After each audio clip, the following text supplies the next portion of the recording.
Muhterem cemaat, Kur'an kitabı bizge turmuşubuzda zor ibretler bire turgan, vagazlar, dersler bire turgan izgi bir kitap bulup turdu. Hem şul kitapta Allah'ı Teala'nın izgi bir kulu turunda bizge haberler kire. Ul kul bulgan kişinin maksatları bik de yugarı. Allah yolunda işlev, imanını köteru, izgilik yolunda zor tırışlık koyuğu bilen ul kul tanıldı.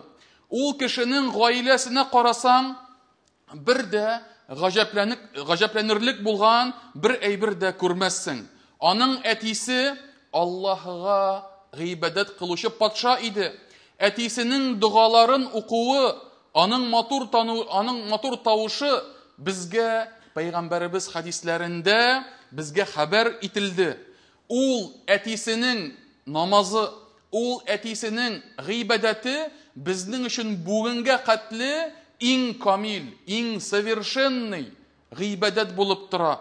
Ul etisinin tutkan urazaları bizning bugünküsü günge kadar farız urazalarından kala. Ramazan ayında tutula turgan urazalarından kala in kamil, in dereceli, in zor ecir savaplı uraza bulup tura.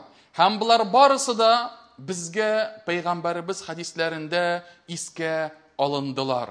Hem şunday gailede terbiyelenip, şunday eti bilen birge üsip, ondan örnek alığı, ul cemaat şuşu kişinin in zor maksatlarga erişuü, in hayırlı kişiler arasında buluğa bir sebep bulup turdu.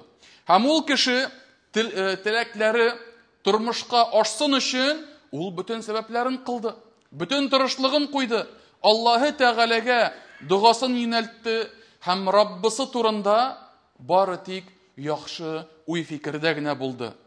Hem şu izgi kulunun Kur'an'da Sad suresinin 35. ayetinde bizge haber itile. Ul kişi aytti: "Ey Rabbim, meni gafu kıl. Hem minnen soň buten bir kimge de elekmeyecek patşalık, hakimlik buysunduru kişi birsen idi. Dürüstlüktesin, bulak ituşu" dip ul dua kılaydı. Hem ul duanı kılışı kim buldu? Kim onun ismi? Ul muhterem cemaat Peygamberinin ulu Peygamber.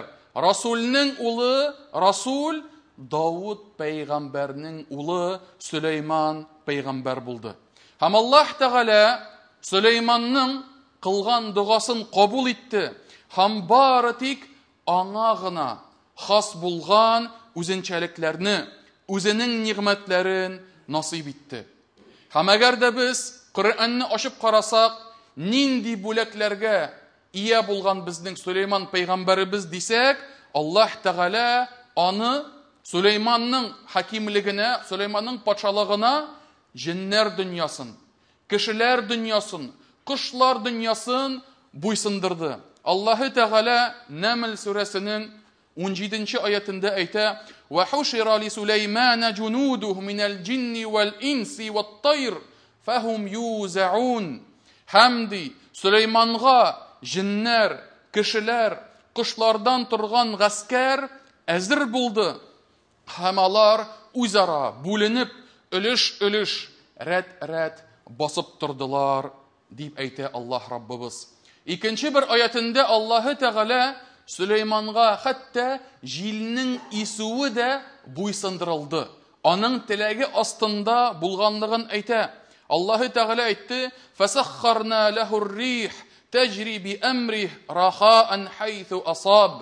Allah Teala ayta: "Hem biz de ana Süleyman'ın emri bilen gine ise turgan, yumşak revişte koyda tilese, şunda ise turgan jilni buysundurdık" deyip ayta Allah Teala Rabbimiz. Hem şuna muhterem cemaat Süleyman Peygamber, hem onun etisi Davud Peygamber, hem gumumen Kur'an'da iske alıngan peygamberler, ilişiler, alar bizning için örnek zatlar buldular.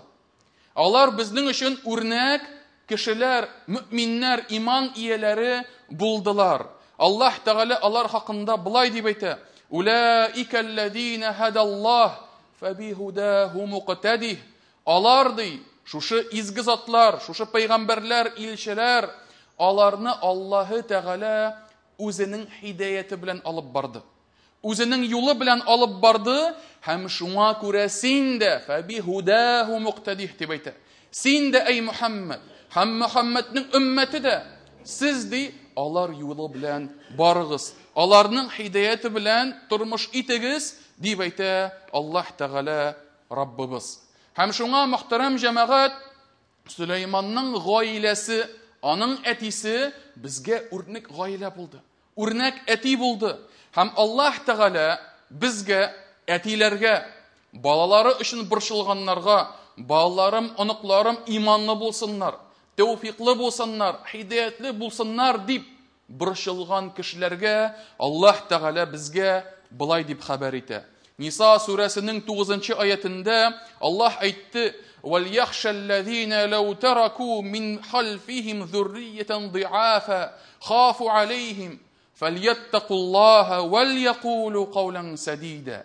Аллаһ Тәгалә әйтә: үзләреннән соң балалары зәгыйф хәлдә калырлар дип курыкканнарга кисәтү булсын дип әйтә. Үз аңыгызга килегез дип әйтә, игътибар итегез дип әйтә. Ул кешеләр бары тик Аллаһтан гына курыксыннар һәм яхшы сүзләр сөйләсеннәр дип әйтә Аллаһ Раббыбыз. Димәк, гаиләң өчен борчыласың икән, балаларыңның да Сөләйман кебек изге булуларын телисең икән, иң беренче үзеңнән башлыйсың. Иң беренче үзеңнең тәкъвалыгыңнан башлыйсың. Иң беренче иттереп үзең үрнәк әти буласың. Үзең үрнәк күрсәтүче, юл бирүче булып торасың. Һәм мөхтәрәм җәмәгать, менә бу Сөләйманның Коръәндә искә алынган дугалары, алар гаҗәеп тирән мәгънәгә ия. Нинди генә дуганы алмыйк, анда Аллаһ Тәгалә безгә дуга әдәпләрен, дуга хидаятләрен һәм дугаңның кабул булуын Аллаһ Тәгалә безгә ачып салган.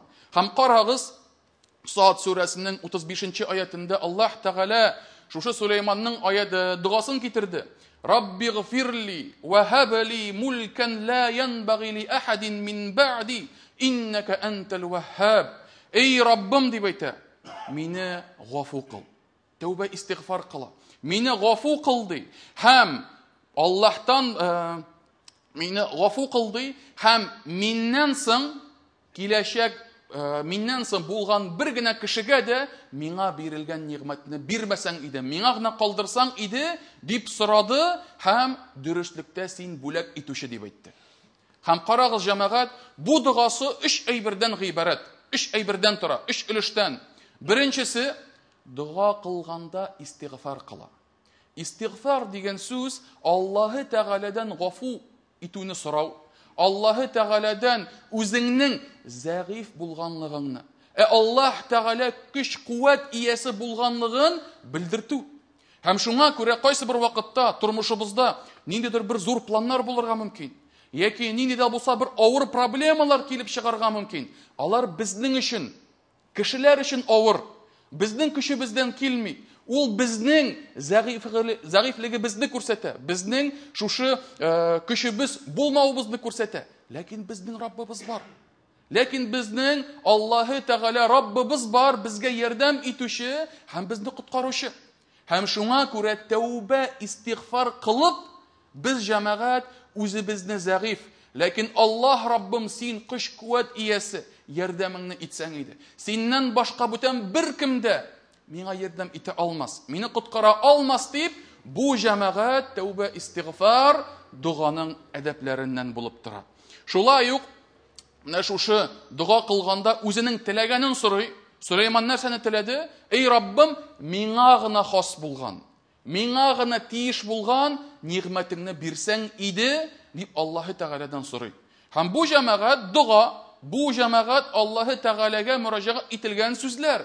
Һәм шуңа күрә дугаларыбызда нәрсә генә булмасын, ахирет мәсьәләсе булсынмы, дөнья мәсьәләсе булсынмы, сорыйк җәмәгать. Аллаһы Тәгаләгә юнәлтик, ләкин дугабыз гөнаһлы сүзләргә яки гөнаһлы эшләргә инде нигезләнергә тиеш түгел.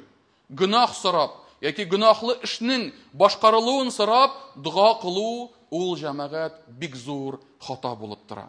Һәм дуасының ахырында да Сулейман нәрсә дип әйтте? Иннәка әнтәл ваһһаб, эй Раббым, син бүләкләүче.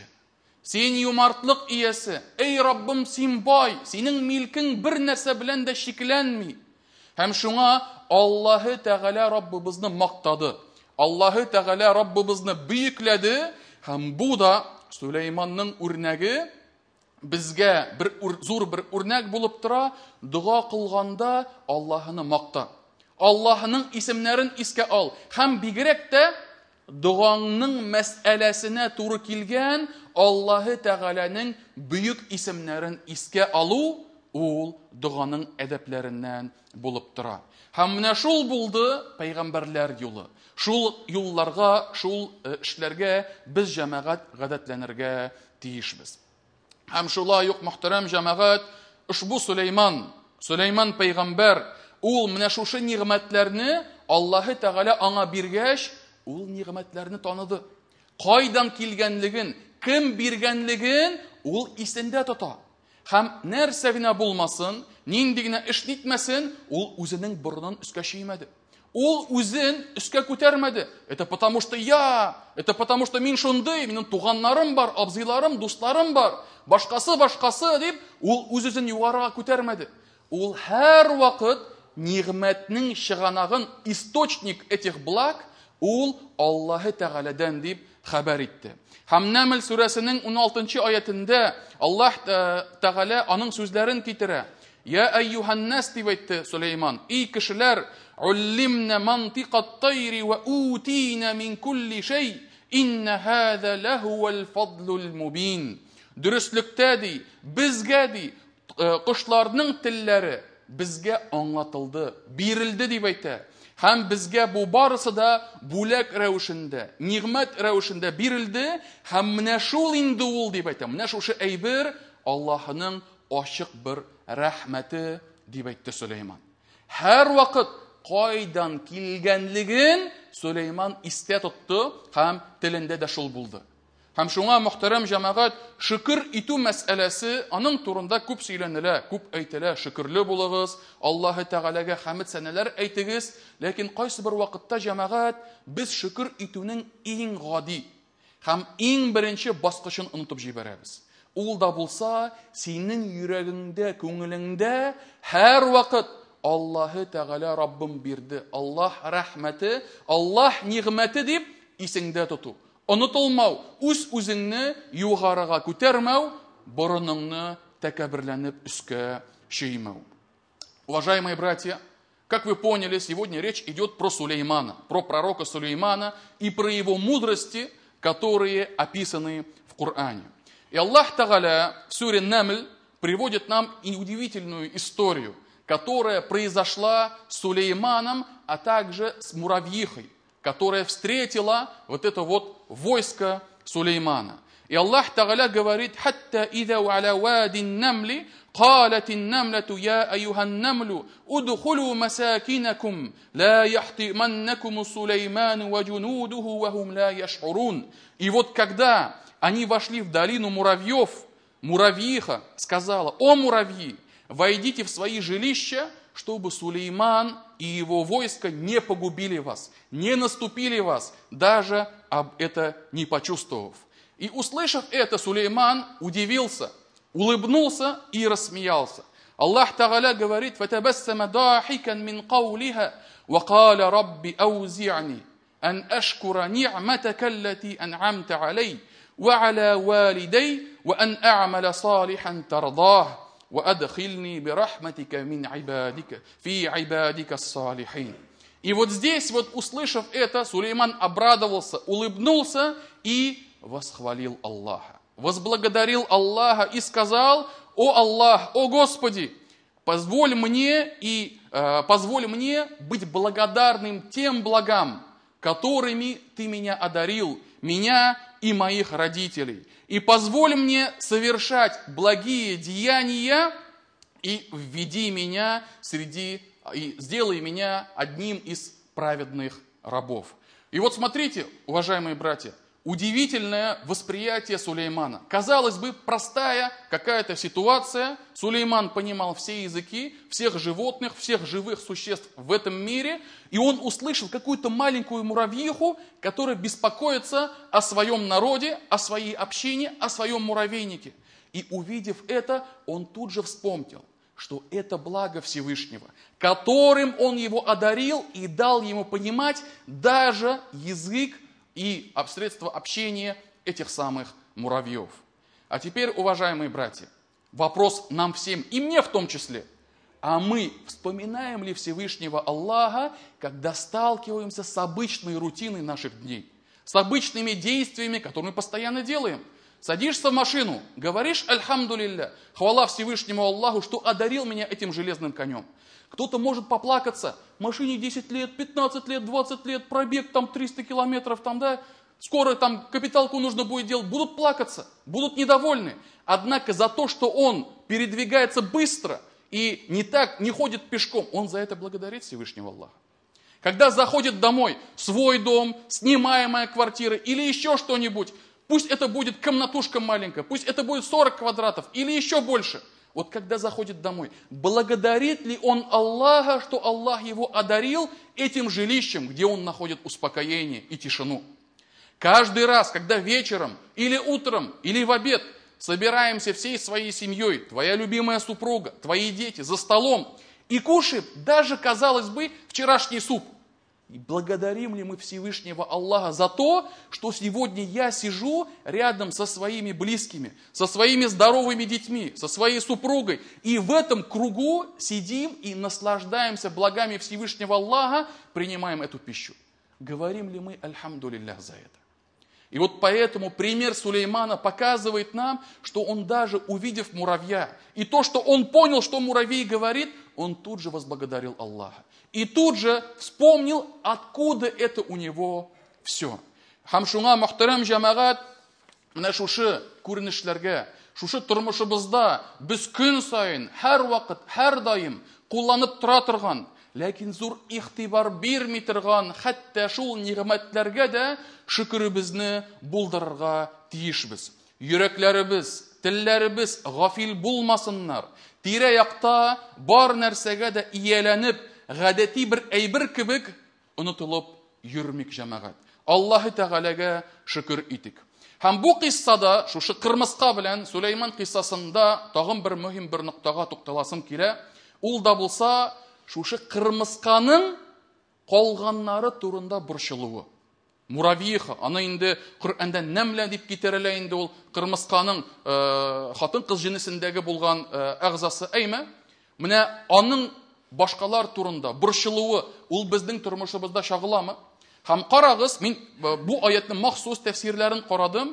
Кайсы бер җирләрдә аны патша дип әйткәннәр, ягъни шушы кырмыскаларның башлыгы дип әйткәннәр. Кайсы бер җирдә ул гадәти бер кырмыска булган дип әйтәләр. Ләкин аның башкалары турында борчылуы, өйләрегезгә керегез, качыгыз, китегез, Сулейман сезне сытып үтермәсен дигән сүзләре белән җәмәгать, бу безгә дә тормышыбызда куллана алырлык бер үгет, бер насихат.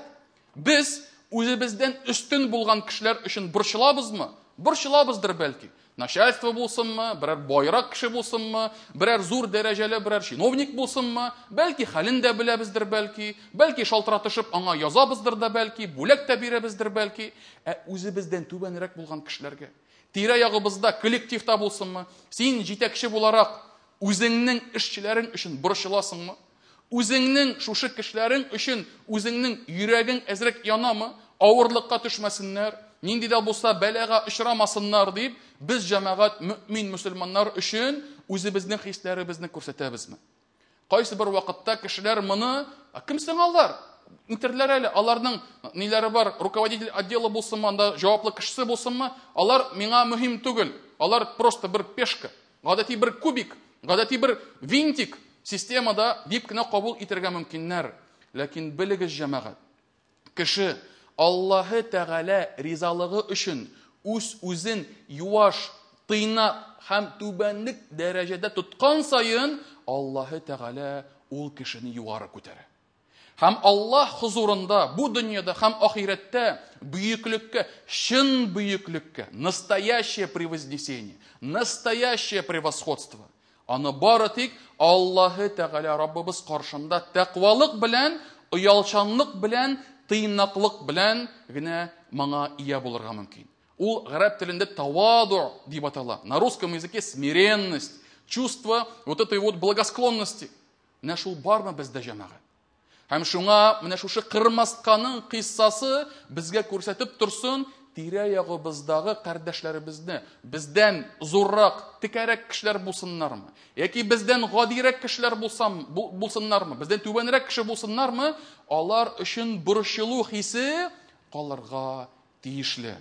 Һәм шуңа мөхтәрәм җәмәгать, менә бу кыйсса әлбәттә безгә зур бер гыйбрәтләр белән, зур дәресләр белән безгә искә алынды. Шулай ук тагын бер кыйсса сөйләп узасым килә, һаманнан соң инде тәмамларбыз да бәлки. Аллаһ Тәгалә шулай ук Сөләйманга кагылышлы бер кыйсса китерә.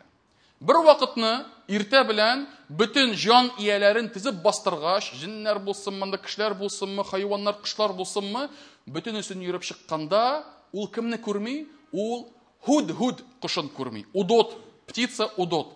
Аны күрми, һәм нәрсә дип әйтә? وتفقد الطير فقال ما لي لا أرى الهدهد أم كان من الغائبين لأعذبنه عذابا شديدا أو لأذبحنه أو ليأتيني بسلطان مبين. Һәм Сөләйман әйтте ди, миңа нәрсә булды? Нигә мин бу гаскәр арасында Худ-Худ кошын күрмим? Яки ул бөтенләй килмәдеме дип әйтә? Әгәр дә хәзер килеп басмаса, мин аны я газапка тартам, я корбан шалам, я ул миңа абачык дәлил китерәчәк дип әйтә. Кайда булганлыгын аңлатып, үзенә бер аңлату күрсәтәчәк дип әйтә Сөләйман. Һәм карагыз мөхтәрәм җәмәгать, Сөләйман пәйгамбәр патша, Сөләйман пәйгамбәр башлык, үз заманасында иң алдынгы кеше, иң югары кеше, җитәкче. Һәм шуларга карамастан ул нәрсә дип әйтә? Я җәзага тартам дип әйтә, я миңа аклану алып киләчәк. Или он мне принесет доказательство о своем непричастии, в оправдание дип әйтә. Һәм менә бу җәмәгать шулай ук безнең тормышыбызда җитеп бетми. Без еш кына үзебезгә хөкемдар, судья, казый функцияләрен алып, кешене шундук бетереп атырга мөмкинбез.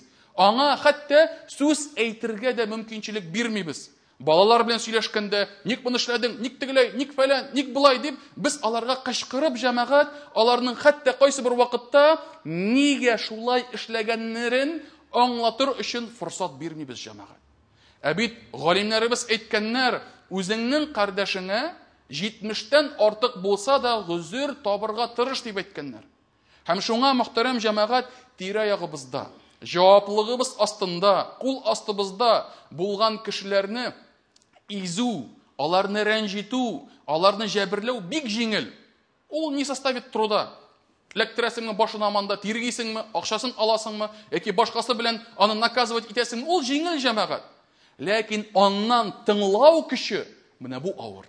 Аның сүзләрен ишетү, менә бу җәмәгать әз генә безнең эгога, безнең әзрәк минлеге безгә бәрә. Кто он такой, чтоб минем каршымда аны тыңлап утырырга, аның аклануларын үземә тыңларга нитергә дип без җәмәгать еш кына үзебезне һавада очкан кебек хис итә башлыйбыз. Һәм шуңа мөхтәрәм җәмәгать, Сөләйман пәйгамбәр хәтта шушындый кичкенә коштан да ул дәлил көтте, җавабын көтте, аңлатыр, күрсәтер, нигә шулай булды дип ясное доказательство күрсәтсен дип әйтте Сөләйман. Һәм әгәр дә Коръәнне укыган булсагыз, ул кыйссаны укыган булсагыз, анда дәвам итә Нәмл сүрәсендә, нигә бу кош Худ-Худ нигә соңга калды? Нигә килмәде? Нәрсә аны тоткарлады дигәч, шунда Худ-Худ әйтте ди, мин ди бер әйбер белдем, әй Сөләйман ди. Син ул әйберне белмисең ди. Мин сиңа ди Сәбә иленнән шушы достоверный хәбәр белән килдем дип әйтә. Сахих хәбәр белән килдем ди. Нәрсә эшләделәр Сәбә халкы? Сәбә илендә, Сәбә утравында яшәүчеләр нәрсә эшләделәр? Алар ди Аллаһка гыйбадат кылмыйлар. Алар дип әйтә, кояшка табыналар. Алар Аллаһ Тәгаләгә табынмыйлар. Кояшка табыналар, кояшны зурлыйлар дип, менә шушы ширек гынахасы, шушындый зур куркыныч бер гынахны шул кешеләр бер дә уйламыйча башкаралар дип, шушы Һуд кышы бик тә шакката. Һәм шуңа мөхтәрәм җәмәгать, хәтта шушы кышта шаккатырлык хата булгач, кешеләргә җәмәгать бу тагында уйланырга, тагында гыйбрәт алырга җәмәгать без барыбыз да тиешбез. Һәм шуңа Аллаһ Тәгалә бу кыйссалар белән мөхтәрәм җәмәгать безгә шушы тормышыбызда гыйбрәт алырга, дәрес алырга чакыра. Һәм үзебезне нинди генә югары дәрәҗәгә ирешсәк тә, нинди генә шушы адымнар белән нинди генә максатларга килеп җитсәк тә, үзебезнең Аллаһ куллары, үзебезнең тәкъвалы булуыбызны белергә, аңларга тиешбез җәмәгать. Һәм әлбәттә бар кеше бу дөнья белән генә эш бетми, эш тәмамланмый. Әле безнең ахирәт, кыямәт көннәре барлыгын белергә тиешбез. Һәм ахыр сүземдә, мөхтәрәм җәмәгать, Сулейман алейһиссалам ничек вафат булды? Һәм анда Коръәндә кыйсса хәбәр ителә, Сулейман ди, ул таянып торган таягына, таянып торганда вафат була дип әйтә. Әҗәле килә, карт бабай була, ул яшендә була, һәм шул таягына тотынган килеш вафат булып басып тора ди. Һәм ахыр чиктә шул хәтле басып тора зак дип әйтә, хәтта шушы таягын кимерә башлыйлар ниләр, кырмыскалармы, башкалармы, әйме, шушы кимерә башлыйлар да, һәм ахыр чиктән кимергәннән соң таягы сынып төшеп, Сулейман җыгыла.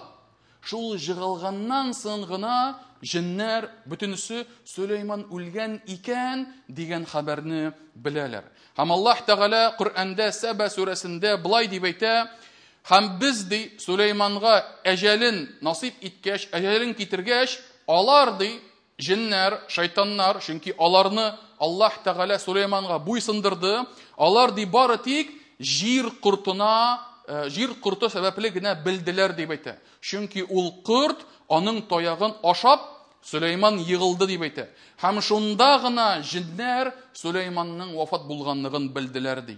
Һәм әгәр дә җиннәр илмул гайб, знание о сокровенном, без белмәгән гыйлемнәрне белгән булсалар, алар мондый кимсетелгән хәлдә һич тә калмаслар иде дип әйтә Аллаһ Раббыбыз.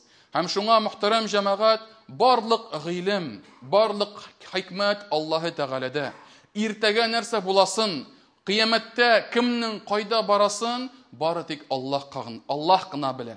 Һәм шуңа әгәр дә берәр күрәзәче, берәр нинди дә булса харафат кылучы, сихерче сезгә киләчәкне юрап бирәм, дай тебе погадаю, предскажу твое будущее, скажу, что с тобой случится в ближайшую неделю, месяц, год дип әйтә икән җәмәгать, белегез, бу алдакчы, бу шарлатан һәм бу гыйлемнәрне Аллаһ Тәгалә үзе генә белә.